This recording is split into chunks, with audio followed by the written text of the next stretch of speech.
Ви благодарам, подпредседателе. Јас ќе поставам денес две претенички прашања. Првото е за министерот за здравство. Почитуван министер, бројот на пациенти со ретки болести расте, а буџетот се намалува. Средствата за програмата за ретки болести за овие пациенти е намален за 180 милиони денари, околу 3 милиони евра. Тоа се навистина огромни пари. Минатата година од Министерството за здравство за болните од ретки болести беа издвоени 1 милиарда и 260 милиони денари, а сега се предвидени 1 милиарда и 80 милиони денари. За државната каса тоа може би е бројка, за пациентите тоа е терапија што може да доцни, лек што може да не достига и неизвестност што секојдневно го нагризува нивното здравје. Лекарите дополнително предупредуваат дека процедурите за набавка на одредени лекови се долги и макотрпни, а во многу случаи пациентот нема време за чекање.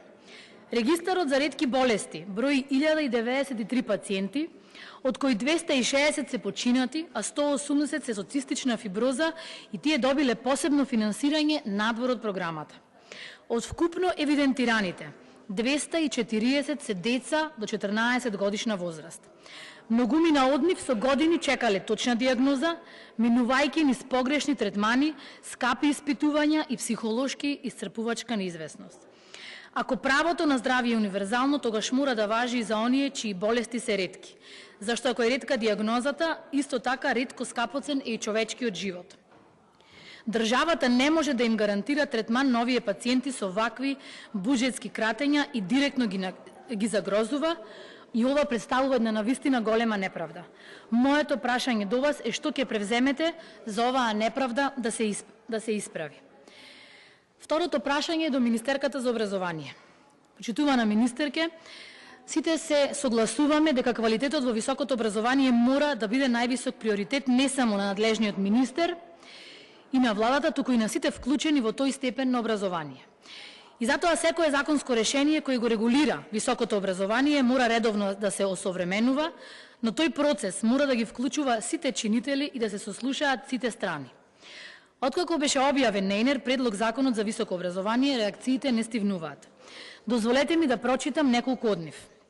Закон за високо образование, борба меѓу универзитетска автономија и политички агенди.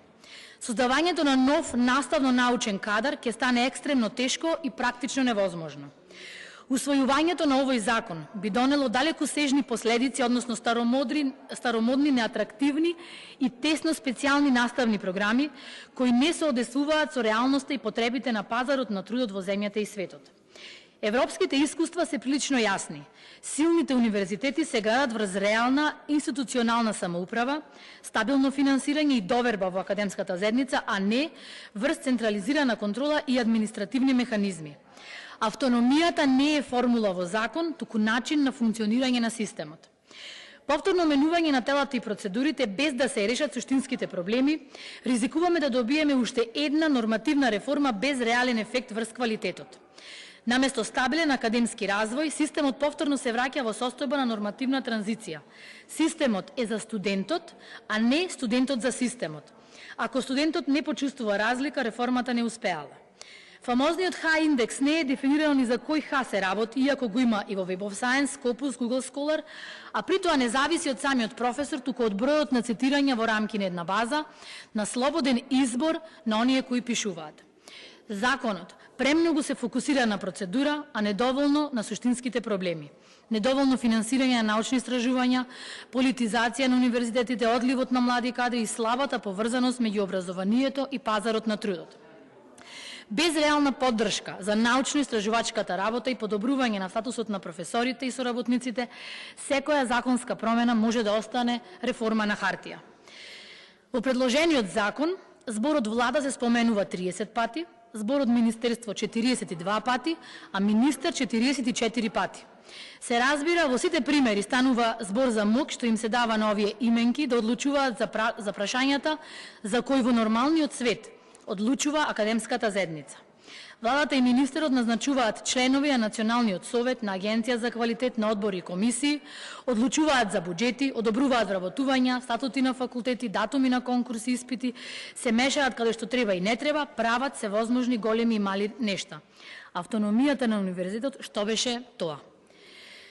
После овие коментари, Министерке, дали сметате дека овој предлог на вистина ги опфаќа сите профили кои студираат на нашите високообразовни институции? Дали суштински се решаваат проблемите со тоа што се скратуваат можностите на младите да останат да работат на некоја високообразовна институција? Дали сметате дека предлог законот не дискриминира? Дали сте подготвени да ги сослушате сите страни? Дали сметате дека законот за високо образование треба да се донесе со сила, со инат, а повторно да останат можностите за диплома на секој ќоше? Дали сметате дека со вака поставени нешта во високото образование нема да се предлабочи проблемот со неквалитетни дипломи, до дипломски, магистерски и докторски, кои што одамна се навлезени во општеството, и тие се тие против кои всушност се бориме? На крај, моето прашање до вас е дали ќе го повлечете овој предлог закон и дали ќе пристапите кон изработка на нов предлог закон? Ви благодарам.